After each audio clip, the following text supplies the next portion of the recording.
আসসালামু আলাইকুম এভরিওয়ান, কেমন আছেন আপনারা? আশা করি আল্লাহ তাআলার রহমতে আপনারা ভালো আছেন। অ্যান্ড আই অ্যাম অলওয়েজ আলহামদুলিল্লাহ। রাইট নাও দেয়াবাড়ির এখানে আমরা পরীক্ষা দেওয়ার জন্য আসছি। তো পরীক্ষা হচ্ছে আমাদের আগামীকালকে। আজকে আমরা একটু সুযোগ পাইছি শুক্রবার বিকাল, এই কারণে একটু ঘুরতে আসছি একটা সুন্দর জায়গায়। তো ভাবলাম আমার ইউটিউবের জন্য একটা ভিডিও বানিয়ে যাই বরাবরের মতো। তো আজকের এই ভিডিওটা আমি কালেক্ট সংযুক্ত করব আরও কয়েকটা ভিডিওর সাথে। এটা হচ্ছে আমাদের সফর হচ্ছে 8 দিনের মধ্যে এটা হচ্ছে আমাদের প্রথম দিন। আরও যদি আমি কোনো জায়গায় যাই বা এদিকে ঘুরতে আসি তো ইনশাল্লাহ সেগুলো সংযুক্ত করবো। তো এগুলো বড় কথা না, আমাদের সাথে যে কটা আছে এরা আমার অনেক ভিডিওতে দেখাইছে। আজিজুল, তারপরে এটার নাম কি জানি ভুলে গেছি, হাসান, বেলাল, মামুন, আরও আমাদের অনেক পোলাপান আছে যারা এদিকে ওইদিকে ঘুরতে গেছে। আমরা এখানে কিছুক্ষণ আগে একটা গজল গেলাম, ওই হাদির গজলটা একটু ট্রাই করলাম। তো যাই হোক, এর আগে আমি আরও 3-4 বার আসছি এখানে, 3 বার আসছি মানে এই পরীক্ষা দেওয়ার জন্য।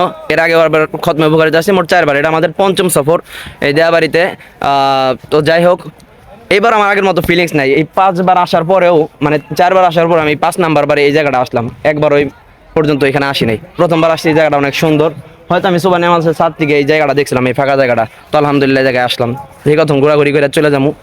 আর আমাদের মনে করেন যে অনেকক্ষণ আগে আসছি, ধ্যান না আশেপাশে নাই কোন দিকে কি।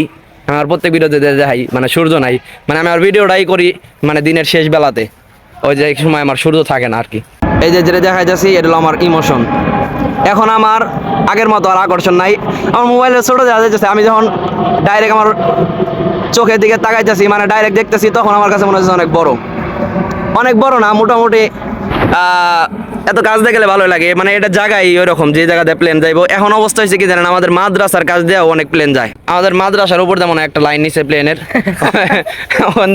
নিয়মিত যায়, 5-10 মিনিট পর পরই মাদ্রাসার উপর দিয়ে প্লেন যায়। তো একটু বেশি উপর দিয়ে যায়, এখান দিয়ে আবার একটু নিচ দিয়ে যায়।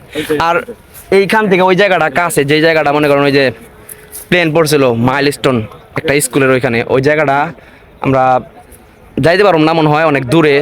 কাছে বলতে তারপরও অনেক দূরে, ওই জায়গায় হাইটে হেঁটে যাওয়া যাবে না। গাড়ি নিয়ে গেলে ওই জায়গাটা আমি একটু দেখে আসতাম। যাই হোক, যাইতে পারলে যেমনই। তো যাই হোক, এটা আমার ইমোশন ছিল। এখন আস্তে আস্তে কমে যাইতেছে আমার প্লেন দেখার ছোটোকাল থেকে অনেক শখ। গতবার তো মনে করেন যে আমি ছাদেই ছিলাম, অনেকটি ভিডিও করছি এই প্লেনের, মানে আমার কাছ থেকে দেখতে অনেক ভালো লাগতো, দেখছিলাম। হলো সুযোগে আমরা ফুটবল কার এটা বড় ভাই এটা ফুটবল নিয়ে আসছে, ভাইকে অনেক ধন্যবাদ। আমরা যদিও খেলাম না, হুদা একটু খালি ভিডিও করুম, ওরা খেলুক, আমি একটু ভিডিও করে দিলাম ওগো। ও হ্যাঁ, ভালো কথা। আমরা যে ফুটবলই খেলি না, মাদ্রাসায় ভলিবল খেলি, ফুটবল খেলা হয় না। অনেকদিন পরে একটা লাত্তি মারছি বলের মধ্যে আমি। আরেকবার আসুক এইদিকে, থাইমে গেল গে চোর আমার ভিডিওটা যতক্ষণ খেলুম ততক্ষণ একটু বড় হইব না, আর করুম না। রুষার বালুতে আবে জমজম পানি, হাদি আজাদির হাসান হোসেন জান্নাতি ফুলদানি, হাদি ইতিহাস পাখি আবাবিল মুসার হাতের লাঠি, হাদি ওমরের অর্ধ জাহান মোরানো শীতল পাটি, হাদি গোলাপের মাতাল গন্ধ খোলাফায়ে রাশেদার, হাদি উত্তাল সাগরে জোয়ার আল্লাহু আকবার, আবু বকরের সিদ্দিক থেকে আলোর ঝর্ণা এনে, হাদি জেগেছিল তরুণ আলীর সাহসের সুধা টেনে, হাদি আবার পর্দা সরায় নতুন ভোরের রবি, হাদি জুলাইয়ের অগ্রনায়ক বিদ্রোহী বিপ্লবী, নতুন সময় নতুন সফর নতুন জিন্দাবাদ, 7 আসমান ভেদ করে ওঠে হাদির জিন্দাবাদ, নতুন সময় নতুন সফর নতুন জিন্দাবাদ, 7 আসমান ভেদ করে ওঠে হাদির জিন্দাবাদ।